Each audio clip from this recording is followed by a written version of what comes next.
Militer Rusia merilis rekaman pasukan Federasi Rusia menggempur wilayah Donetsk dengan artileri berat 2S7 Pion atau Malka.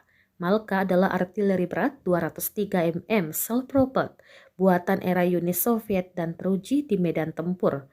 Rumor beredar masih ada stok 250 unit. Beberapa sumber mengatakan 500. Lainnya menyebut Rusia memiliki 1000 unit dan sebagian besar digunakan dalam operasi khusus di Ukraina. Artileri berat ini juga didistribusikan di sekitar negara-negara bekas Soviet dalam pembubaran Uni Soviet setelah 1991. Malka dilengkapi dengan senjata kaliber 203 mm dan dirancang untuk tugas-tugas khusus seperti mengelimir pos komando pasukan, artileri, mortir, kendaraan lapis baja, barisan belakang, dan tenaga musuh di dalam benteng yang kokoh. Moncong Malka memiliki laju tembakan hingga 2,5 putaran per menit dan jangkauan sekitar 50 km. Stok Malka bukan hanya ada pada Rusia, tapi juga puluhan unit dimiliki Ukraina. Konflik Rusia dan Ukraina, ajang Malka unjuk nama besar. Proses modernisasi Malka pada akhir 2010-an melibatkan penggantian beberapa komponen yang diproduksi Ukraina, seperti gearbox dan mesin, dengan komponen baru yang diproduksi di Rusia di pabrik Ural Transmas di Yekaterinburg. Malka dapat menembakkan peluru nuklir kelas Jevina. 2S7 menggunakan sasis yang dilacak yang dirancang khusus untuk sistem artileri ini. Ia menggunakan sejumlah komponen otomotif dari tank tempur utama T-72 dan T-80.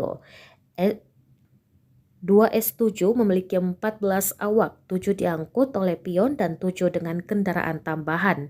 Kru butuh sekitar 6 menit untuk stop dan 5 menit untuk membongkar.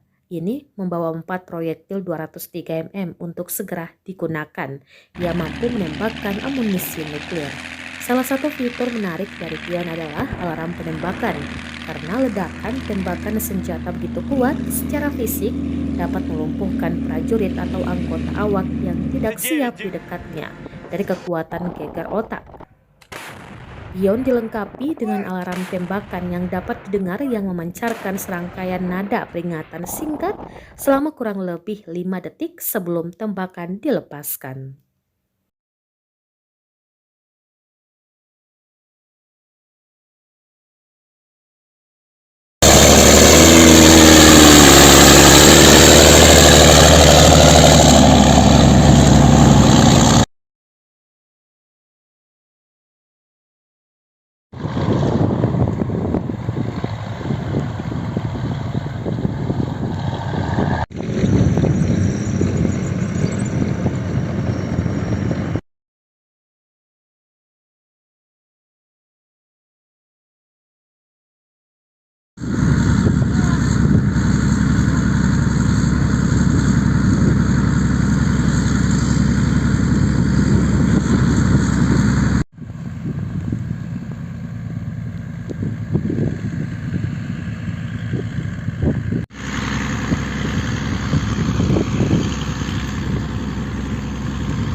Кизляв, Волга, залпом 333!